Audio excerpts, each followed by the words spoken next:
The mission of the Center for Public Health Modeling and Response is to develop data-driven approaches to assist health organizations and communities to respond to emerging threats. We have over 30 dedicated research faculty, staff, postdoctoral fellows, and graduate students who have developed numerous innovative methods that are also published in high-impact journals. The center has received approximately $30 million from the NIH and the CDC for several projects to improve public health outcomes. We have all these great people that do all these really advanced statistics, but we want to make sure that the focus is always on how can we actually apply that to the world and help save as many lives as possible. I recently co-led a paper that was published in Lancet Regional Health, and it focused on the implementation of mobile health clinics for hepatitis C virus screening and treatment completion. And what we found is that people with injection drug use and people who are uninsured tend to use these mobile health clinics. So people that are typically difficult to treat, if we can get the mobile units out to them, then we can help to treat these people.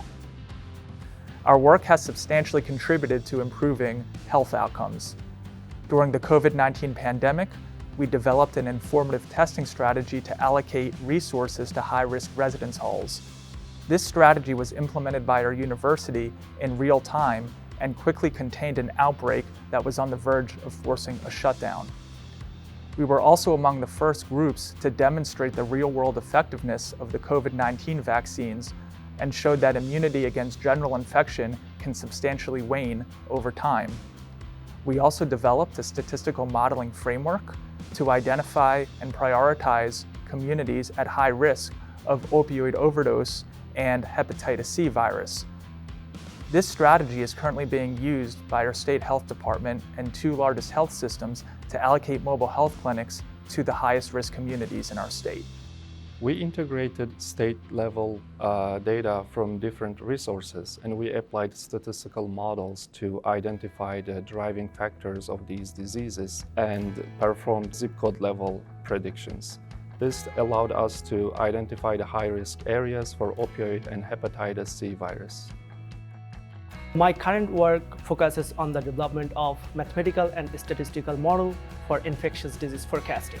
So we developed a sophisticated Bayesian spatial model to estimate the disease reproductive number in communities with sparse data. These models are useful for optimizing the resource allocation. For example, sending the mobile health clinic to the most impacted areas. While my master's degree provided me with a strong foundation in statistical model building, I was more interested in developing and applying those statistical models to improve health outcomes. That's why I chose this PhD program in public health sciences. There are lots of opportunities for postdoctoral fellows and graduate students to conduct statistical, machine learning, and artificial intelligence research within the activities of the center. Most of this research is going to be kind of centered around forecasting different outcomes of interest to public health officials. Artificial intelligence and machine learning is being incorporated in just about every level of the research that's going on at Clemson, especially in public health and medical research. Our center serves as a collaboration hub for departments across the College of Behavioral, Social, and Health Sciences, whose mission is to help build people and communities across the state and the nation. The Social Media Listening Center gathers data from across multiple different digital platforms and social media platforms. We collect the data sometimes through topic-based searches. For example, we might look for symptoms of a disease and search for keywords such as fever, rash, chills. That comprehensive, broad-based set of data in real time is some information that we weren't able to get in the past, and we can get it now as the conversations are happening.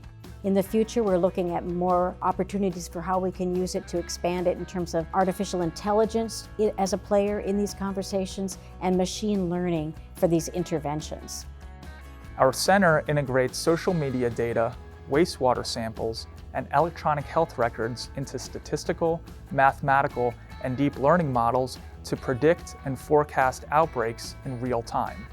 Our center integrates our modeling output into our state-of-the-art forecasting software, which is used for real-time decision support by our state health department and health systems for outbreak response.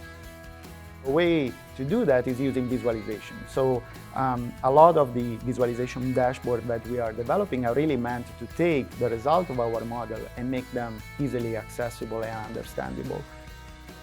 It is inevitable that coronaviruses and influenza A viruses will emerge and reemerge. The long-term goal of our center is to develop methodology for early detection and containment of all high-impact pathogens. In non-pandemic settings, heart disease, cancer, diabetes, and drug overdoses are the leading causes of death in the nation. In alignment with our college's mission to build healthy people and communities, a long-term goal of our center is to mitigate the impact of these diseases.